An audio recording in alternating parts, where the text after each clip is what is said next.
Es un placer poder estar aquí y de darles la bienvenida a la 36ª edición de la Feria del Libro de Badajoz, en un entorno por todos conocido, en un parque en el que durante estos días se convierte, ya digo, en el centro neurálgico de la cultura, la actividad principal que tendrá pues, prácticamente la ciudad y por el que habrá actividades para todos los públicos. Son 10 días, ya digo, dedicados a esa pasión que todos los que estamos aquí tenemos, en el que va a haber homenajes, hay exposiciones como las que hace un momento el alcalde inauguraba y conocíamos las joyas bibliográficas que de la mano de la Academia de Extremadura y de la Unión de Bibliófilos podemos tener aquí presentes, que es la biblioteca, otra biblioteca, que bueno, yo creo que como la biblioteca particular que muchos de ustedes pueden tener, pues esa biblioteca de casa que en su día tuvo Ramón y Cajal y que hoy, gracias a sus herederos, hemos podido conocer ese fondo que ya tenemos la suerte de contar y quedarse en Extremadura. Para estar aquí, pues yo creo que es ese momento importante, ya digo, de la cultura, pero que no podría ser de otra manera sin la presencia de esos libreros, de esos que están aquí, de todos los conferenciantes que estarán aquí a lo largo de estos 10 días. Son más de 60 conferencias en lo que la carpa en la que ahora mismo nos encontramos pues recibirá a todos esos escritores que vendrán a presentarnos sus novedades y nos contarán, como yo creo que hoy el pregonero, pues esos secretos que es para uno como lector y como escritor y nos irán desgranando poco a poco sus obras. Una feria del libro no puede empezar sin un pregón, así que a continuación le voy a dar la palabra al alcalde de la ciudad, Francisco Javier Fragoso, que será el encargado de presentar al pregonero.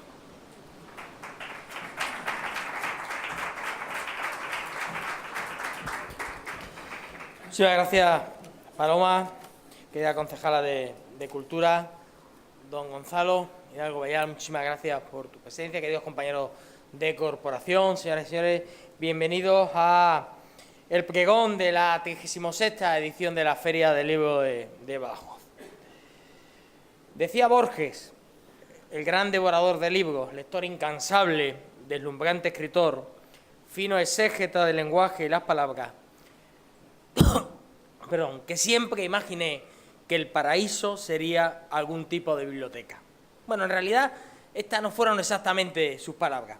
Proceden de un poema que escribió a finales del año 58, titulado Poema de los Dones, entre cuyos versos aparece lo siguiente: yo, que me figuraba el paraíso bajo la especie de una biblioteca. En todo caso, en su literatura, en sus conferencias, cursos, seminarios, dejó bien claro su amor por los libros, su pasión por la lectura, su entrega generosa por la literatura. Supo ver en los libros, en la lectura, el universo de las palabras que transportan, que evaden, que fantasean, que profundizan y explican, que reflexionan y trascienden, que enseñan y sueñan. Supo entender que en los libros está la vida y la historia, el alma y la emoción, el pellizco en los sentidos, la plenitud en el vacío, la luz en la oscuridad. Porque leer es ampliar el horizonte, alejar la soledad, huir de la ignorancia, abrigar el conocimiento. Leer es permitir que la mente se expanda, que el corazón se llene y que el alma despierte. Leer es siempre una aventura, como la que propone de manera típica en su primera persona Italo Calvino al inicio de su obra Si una noche de invierno un viajero, invitando gozoso al lector a contraer con el autor una especie de extraordinario vínculo sensorial que comprometa a ambos en la búsqueda de un bien superior, el placer de la lectura. Italo Calvino decía: estás a punto de empezar a leer una nueva novela de Italo Calvino. Si una noche de invierno un viajero, relájate, recógete, aleja de ti cualquier otra idea, deja que el mundo que te rodea se fume en lo indistinto. La puerta es mejor cerrarla. Al otro lado siempre está la televisión encendida. Dilo enseguida a los demás: no quiero ver la televisión. Alza la voz si no te oyen. Estoy leyendo. No quiero que me molesten. Quizás no te han oído con todo ese estruendo. Dilo más fuerte y grita: estoy empezando a leer la nueva novela de Italo Calvino. O no digas si no quieres. Esperemos que te dejen en paz. Volviendo a Borges, en sus conferencias, en una que dictó en Harvard, en el curso 67-68, titulada El enigma de la poesía, y que aparece en su libro Arte Poético, indicaba, hablando del obispo Berkeley, que permítame recordarlo, profetizó la grandeza de América, me acuerdo de que escribió que el sabor de la manzana no está en la manzana misma. La manzana no posee sabor en sí mismo, ni en la boca del que se la come. Exige un contacto entre ambas. Lo mismo pasa con un libro o una colección de libros con una biblioteca. Pues, ¿qué es un libro en sí mismo? Un libro es un objeto físico en un mundo de objetos físicos. Es un conjunto de símbolos muertos. Y entonces llega el lector adecuado. Y las palabras, o mejor, la poesía que ocultan las palabras, pues las palabras solas son meros símbolos. Surge en la vida y asistimos a la resurrección del mundo. Comprobamos, pues, esa sintonía en el tiempo literario entre Calvino y Borges, entre Borges y Calvino, cuando nos animan a leer, cuando nos recuerdan que leer es un placer al alcance de todos. Hoy inauguramos la 36ª edición de la Feria del Libro de Badajoz, con un objeto fundamental: fomentar la lectura. Y fomentando la lectura, promoviendo también el amor a los libros, el conocimiento de personajes y ficciones, de historias y consecuencias, de argumentos y razones. Promoviendo el acercamiento de pequeños y mayores a esta fiesta de los libros que nos exige el compromiso de lograr lectores, de aumentar el número de lectores, de propiciar la lectura de los más jóvenes. Por ello, los autores, los libros, las actividades, los concursos, las presentaciones, las conferencias, el encuentro entre escritores y lectores, entre creadores y curiosos. Para celebrar el libro, la lectura, el universo de creaciones en un Badajoz primaveral y caluroso, inquieta y abierta, sorprendente, que rezuma ingenio. Es para ello, para lo que anunciamos la Feria del Libro. Y para pregonar, para abrir las puertas de la Feria del Libro, hay alguien sentado aquí, a mi lado, con más mérito y mucho mejor verbo que yo. Y que, por cierto, algo de esto ya apuntó en un dístico publicado en su blog en otoño pasado. Nunca, joven, te fíes de gobernante que inaugura. Tenemos el privilegio de contar este año con uno de los más importantes escritores vivos de la literatura española actual. Él ha superado con creces y méritos el concepto de escritor extremeño, aunque sin duda es un escritor de nuestra tierra. Es filósofo, profesor de literatura, autor de poemarios, de novelas, de relatos cortos y ensayos, especialista en Sánchez Ferlosio, admirador de Landero y amigo de otro de nuestros añorados amigos, Ángel Campos Pámpano. Gonzalo Hidalgo Bayal logró no hace mucho el premio Tigre Juan de narrativa con su última novela, Nemo, de la que el jurado dijo que es una obra crucial, llamada a ser un clásico, que aporta pasajes imborrables a la novela contemporánea, a la sombra de la Biblia, a los clásicos grecorromanos y castellanos, pero también de Kafka, de Melville y de Beckett. Nemo, seguía el jurado, no son palabras mías, es una extraordinaria parábola sobre el acabamiento, la infelicidad, el ocaso que paradójicamente está destinada a perdurar. Un hombre nacido en la provincia de Cáceres, en Higuera de Albalat, es profesor en Plasencia. Es probablemente la demostración más palpable de que la literatura en Extremadura siempre ha sido prolija en autores y en obras. Y Gonzalo Hidalgo Bayal es, a juicio de la crítica y de los lectores, el principal exponente de las letras extremeñas en la actualidad. Su contribución a la literatura española es ya un hecho incuestionable. Y como estoy de acuerdo con el pregonero, permítame que le diga que darle la palabra, me siento, al igual que Sheldon Cooper, como una función tangente que se aproxima a su asíntota. O sea, perdido, pero expectante ante su verbo. Y hago esta alusión seriófila porque hay que regresar al blog del pregonero, donde en marzo pasado publicó The Big Bang Redondilla. Clama una voz dolorida a la salida del súper. ¿Qué sería de nuestra vida sin el doctor Sheldon Cooper?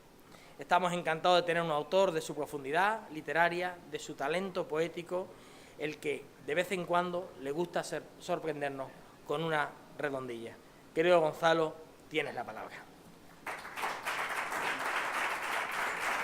En fin, como decía, creo que era Sergio Pitol, yo soy un escritor por escrito y entonces voy a leer lo que, en fin, no sé si se puede llamar pregón. Cuando me invitaron a hablar de la importancia de la lectura en la inauguración de esta Feria del Libro, se me plantearon enseguida diversas objeciones, entre otras cosas porque apenas si me atrevo a hablar de su descubrimiento y de su revelación. Como la invitación se justificaba solo por la circunstancia de haber escrito previamente algún que otro libro, no pude por menos que evocar la paradoja de un recuerdo antiguo. De estudiante, en el curso de preuniversitario o en los primeros años de comunes, siempre me llamaron la atención ciertas tendencias de los grandes filósofos griegos en asuntos de ética y política. Me refiero en concreto a aquellos modelos de organización política en los que el cuerpo social ideal, el arquetipo al que debería plegarse la realidad material para gozar de alguna forma de perfección, estaría integrado por tres clases sociales: los gobernantes, los guerreros y los artesanos. Si no recuerdo mal, a los gobernantes les corresponderían el alma racional y la sabiduría, a los guerreros el alma irascible y el coraje, y a los artesanos el alma concupiscible y la templanza. Hasta aquí todo bien. La imaginación del hombre no da mucho de sí, ni siquiera la mejor ciencia ficción inventa en el vacío. El cuerpo social sería el reflejo ideal de un organismo vivo, la cabeza para pensar, el tronco y las extremidades para la lucha y el trabajo. Sin embargo, en cuanto a cabeza pensante, profesional de la razón y la sabiduría, el filósofo se reservaba para sí el ejercicio del gobierno. En teoría, porque el filósofo conoce el bien, porque está obligado a conocer el bien. Pero el escolar ignorante que yo era, no podía dejar de percibir la aplicación del interés propio, la evidencia egoísta de la trampa. Algo similar me ocurría con ciertas teorías sobre la felicidad, donde, según le contaba Aristóteles a Nicómaco, habría que distinguir entre una felicidad animal y pedestre, que el vulgo identificaría groseramente con el placer y la vida voluptuosa, y una felicidad suma y verdadera que radicaría en la contemplación intelectual, en el conocimiento, en la sabiduría, esto es, en el ejercicio y en la práctica de la filosofía. Todo esto, que según el filósofo, solo al filósofo le corresponda ser gobernante, y que según el filósofo, solo el filósofo sea real y verdaderamente feliz, lo resumía un compañero mío de entonces, bien es verdad que en conversaciones de taberna, en lo que llamaba el viejo asunto del ascua y la sardina, el modo como el individuo al que le corresponden las decisiones no oculta nunca sus preferencias ni descuida el provecho personal, una tendencia común en muchos otros campos, no solo en los albores de la ética y la política, y que puede enunciarse diciendo que el hombre es la medida de todas las cosas y que cada individuo tiende por ello a ofrecerse como paradigma de toda imitación, sea ideológica, moral o gastronómica. Pues bien, he recordado estas incertidumbres filosóficas del bachillerato porque hablar de lecturas, por haber escrito libros, me emparenta un poco con las fogosas e incandescentes habilidades de estos filósofos clásicos. Que quienes escriben libros recomienden fervorosamente la lectura, que se preocupen tanto por quienes leen y tantísimo por quienes no leen, que recomienden lecturas a los primeros y pretendan ganar para la causa a los segundos, se me antoja estratagema similar a la de los filósofos empeñados en convertir la filosofía en el bien supremo, en la condición del gobernante y en el sumum de la felicidad. Lo que, por otra parte, es una falacia, porque ni los filósofos son felices, ni quienes escriben libros son felices, ni los lectores, por serlo, van a ser felices, porque tampoco la lectura da la felicidad. No obstante, junto al tendencioso criterio de aquellos grandes pensadores, también recordé las circunstancias que en un par de ocasiones me trajeron hace años a esta feria. La presentación de Gaveta de Gavetas, en homenaje a Fernando Tomás Pérez González, en 2006, y la presentación de Me he llegado hasta aquí para aprender del aire, en homenaje a Ángel Campos Pámpano, en 2009.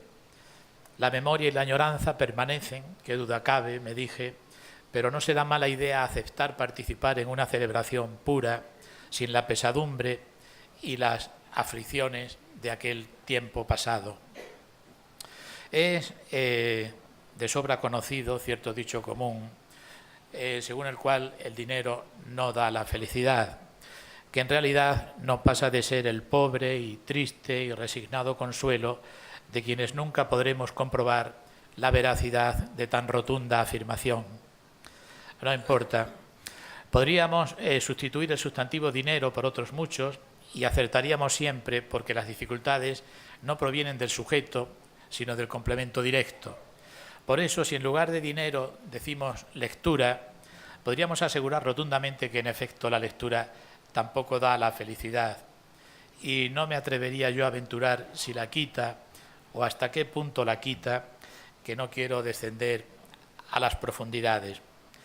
Con respecto al dinero, tiene además la ventaja de que es un principio plenamente verificable. Tal vez nos hayamos dejado seducir por diversos tópicos cinematográficos relacionados con la lectura y hayamos sucumbido a la poética de su falsa propaganda. Por ejemplo, a la estampa de un personaje aburrido y solitario, sentado junto a una chimenea encendida en una tarde de invierno, con los sonetos de Shakespeare en las manos, mientras la lluvia y el vendaval azotan los muros de la mansión. Se trata de una idealización y un artificio, y es, además, una estampa manifiestamente negativa. En primer lugar, porque al mostrar una escena de lectura con gente acomodada, nos excluye al común de los mortales, esto es, a los que ni siquiera tenemos chimenea. Y, en segundo lugar, porque todo indica que el personaje solo lee cuando no puede hacer otras cosas, e incluso tiende a acompañar la lectura con guarnición espirituosa, una copa de vino intensamente rojo o un whisky luminoso y tintineante.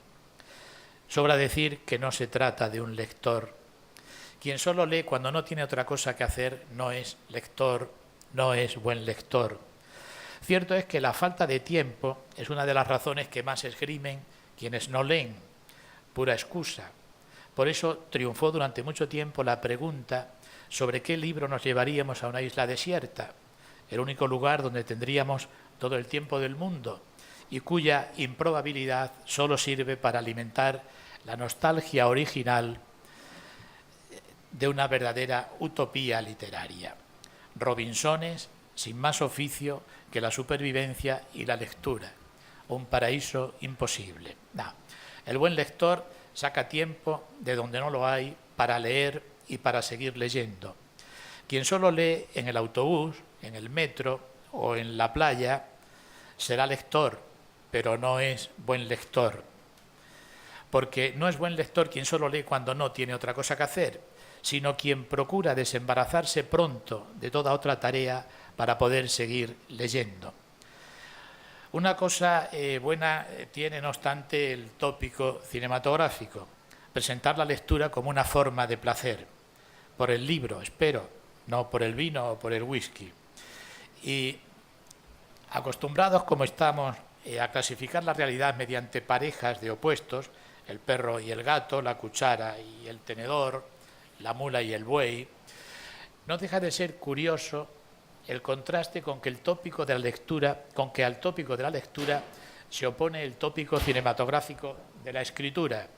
y hasta qué punto los hemos asimilado como complementarios. Así, frente al cálido placer invernal de la chimenea, el cine ha presentado durante mucho tiempo al escritor en lucha contra la inspiración, tecleando con furia la máquina de escribir, arrancando luego el folio de forma abrupta, arrugándolo con desesperación y arrojándolo a una papelera que, puesto que el cine es tiempo y es elipsis, solo entonces vemos rebosante de inspiración fallida. Todo esto se entiende antes de que la expansión de la informática portátil acabara con las servidumbres mecanográficas. Son las dos caras cinematográficas de la creación literaria, el sufrimiento de la escritura y el placer de la lectura. En ambas hay error y falsedad. Ni escribir es jugar a baloncesto, ni para leer hacen falta chimeneas. Con todo, como decía, no me disgusta lo que la primera estampa tiene de placentera, porque ciertamente la lectura proporciona muchas satisfacciones. No da la felicidad, pero proporciona hondas satisfacciones. Lo prueba el hecho de que todos los lectores se sienten felices de ser lectores. Naturalmente, todo esto que digo no es una incitación a la lectura. Que yo lea no es razón para que otros también lo hagan. Que muchos buenos lectores se sientan felices por serlo no es argumento suficiente para mover a emulación. Yo no sé si la lectura es un bien absoluto al margen de los textos, que creo que no, pero si lo es, lo sería independientemente de la calidad, el prestigio o el número de otros lectores. No podemos razonar como los antiguos filósofos, menos aún en estos tiempos en que quienes no son lectores también se sienten felices de no serlo y por no serlo e incluso presumen de ello en prime time. Por fortuna, no creo que tenga que convencer a nadie aquí de nada.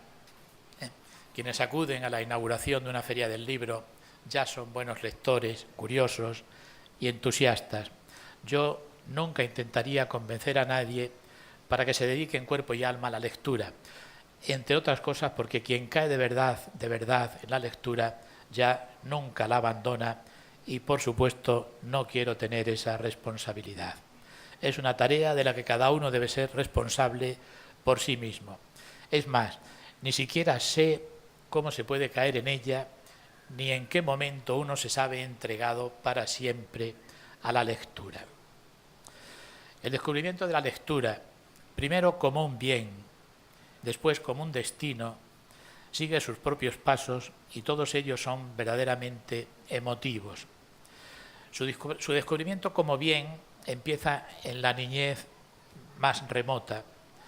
Todos habremos sido alguna vez testigos del prodigio callejero que se produce cuando un niño empieza a entrever el misterio de las letras y advierte que la M y la A dan ma y que su mamá le ama y su mamá le mima.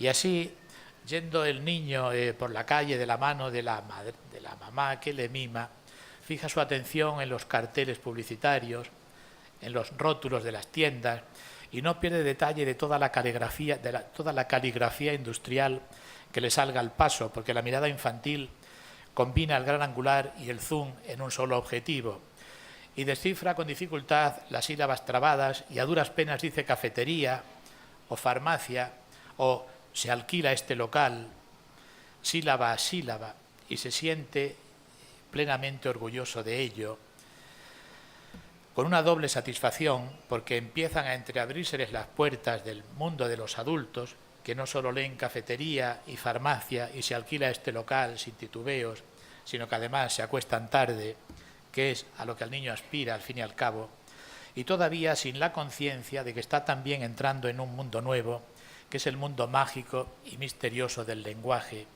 y de que las palabras no solo tengan un significado, sino también una representación gráfica, y de que a todo ello pueda llegar una criatura tan frágil e indefensa.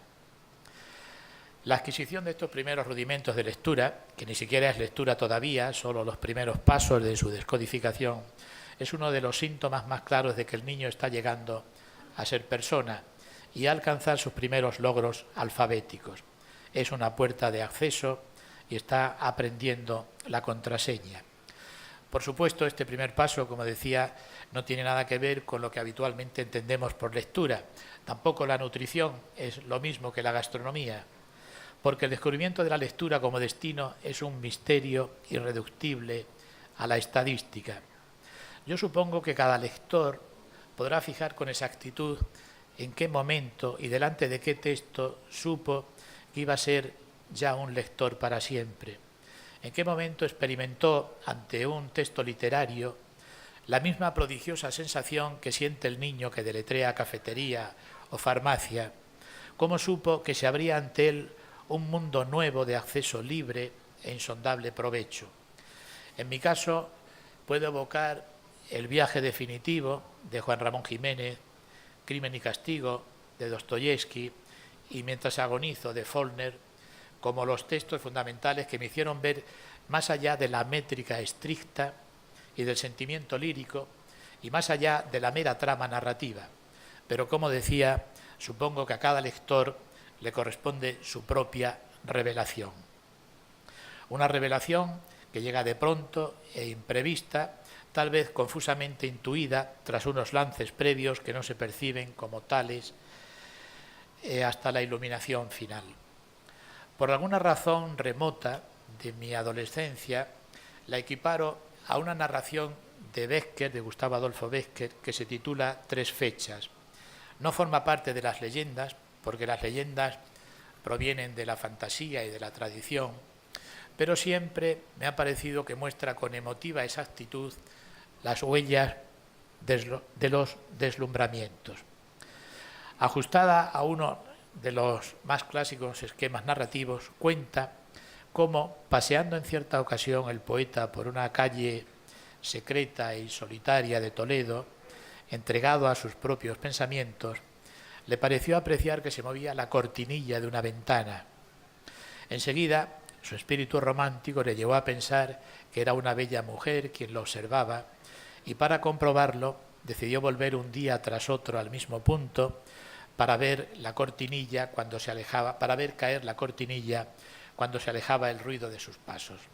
Es la primera fecha.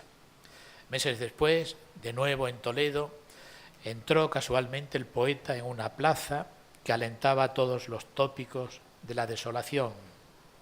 Se recreó primero en la contemplación de las ruinas y admiró después un enigmático edificio que debió de ser palacio árabe y alcázar castellano antes de terminar siendo convento.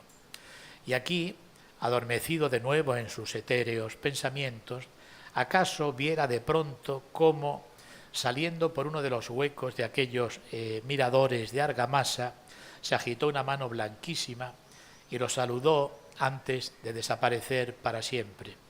Es la segunda fecha. De nuevo, al cabo de un año, los pasos perdidos le condujeron a la misma plaza y justo a la hora en que en el convento iba a tomar el hábito una novicia con el rostro cubierto por un velo. En el último instante, cuando la joven se volvió para lanzar una mirada postrera al mundo, antes de encerrarse para siempre en la clausura, pudo ver el poeta el rostro de la joven, un rostro que conocía sobradamente pese a no haberla visto nunca. Lo había contemplado en sueños, dice. Era uno de esos seres que adivina el alma o los recuerda acaso de otro mundo mejor. Y enseguida, al oír en qué calle vivía la joven, que como se habrá podido adivinar solo podía ser la de la cortinilla, es cuando el poeta ve la luz. Un hilo de luz, escribe, ese hilo de luz que se extiende rápido como la idea que brilla en la oscuridad y la confusión de la mente, y reúne los puntos más distantes y los relaciona entre sí de un modo maravilloso, ató mis vagos recuerdos y todo lo comprendí o creí comprenderlo. Pues bien, cada lector podrá certificar en qué momento percibió ese hilo de luz que se extiende y brilla y reúne los puntos más distantes, etc. Y bien, creo que así como el poeta de esta historia contempla las ruinas con la delectación de su espíritu atribulado, así ocurre también con la lectura, que en quienes se hacen lectores compulsivos hay un punto en su biografía, un momento concreto, en que confluyen las ruinas personales con un texto como escrito a propósito, como si el autor del poema, del cuento, de la novela, del ensayo, se hubiera anticipado a los pasajes oscuros de la biografía sentimental o intelectual del lector, porque así se aprende la dimensión simbólica de la literatura.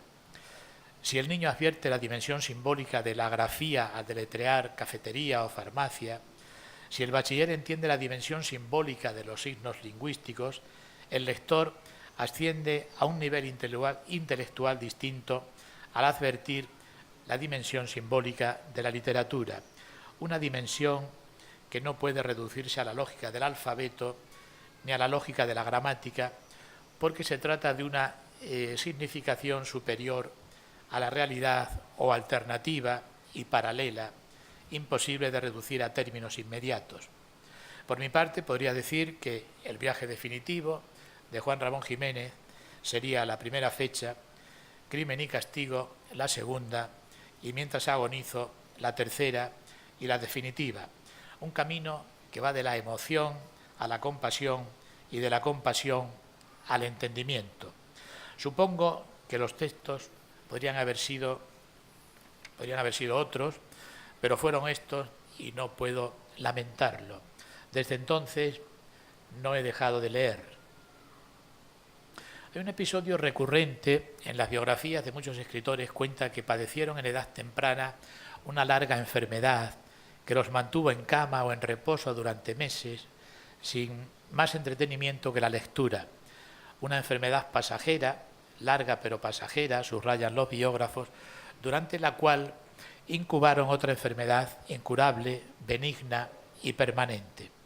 Eran tiempos pretecnológicos, claro está.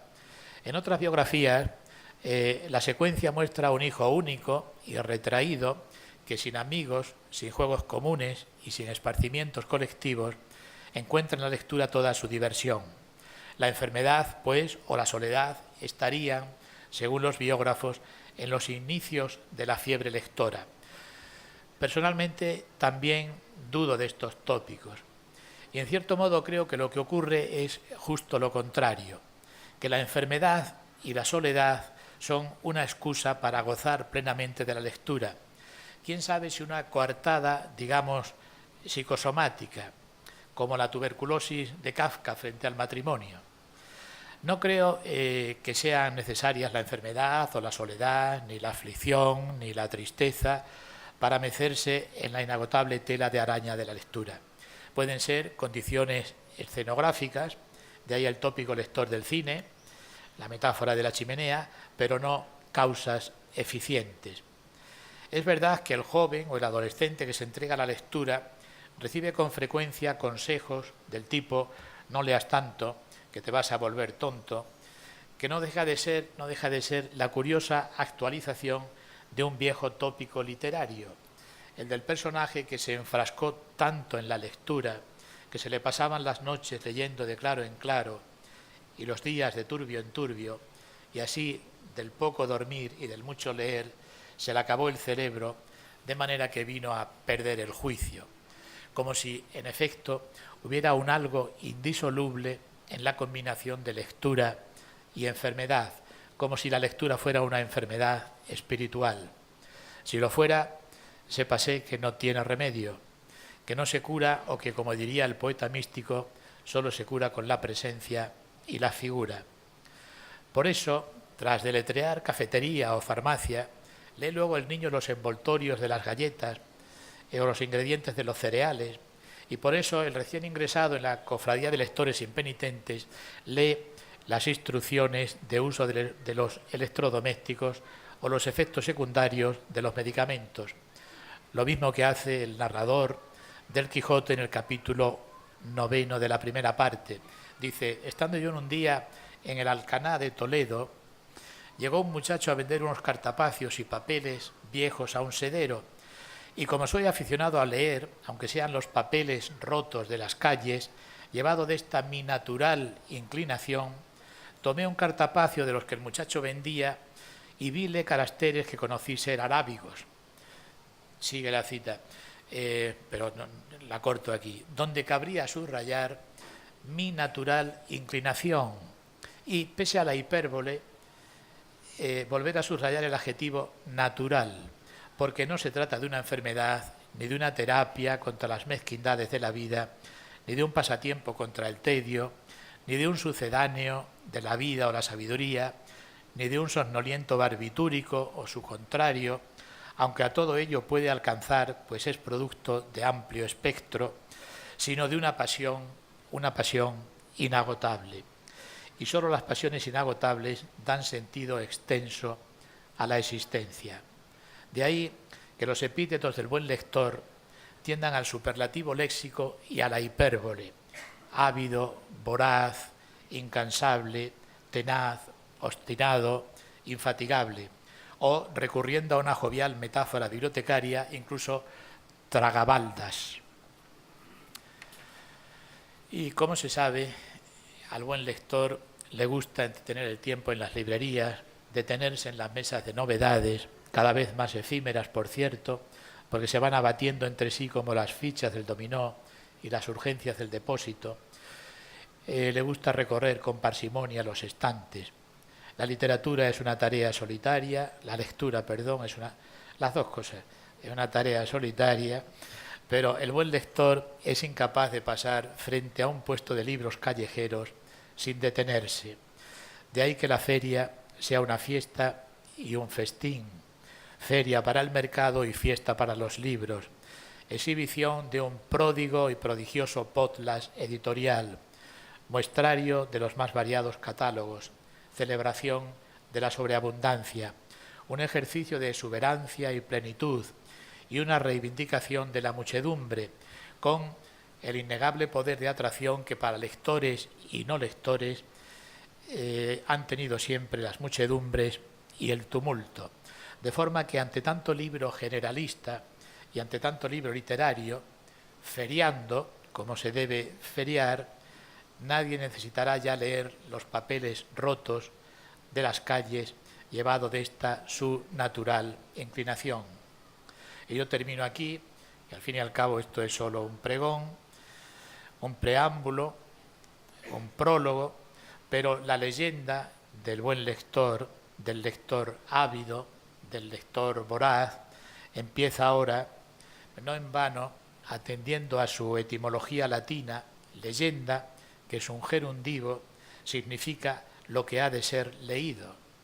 Y lo que ha de ser leído está hoy ahí fuera. Adelante, pues, que nos queda mucho por leer. Muchas gracias.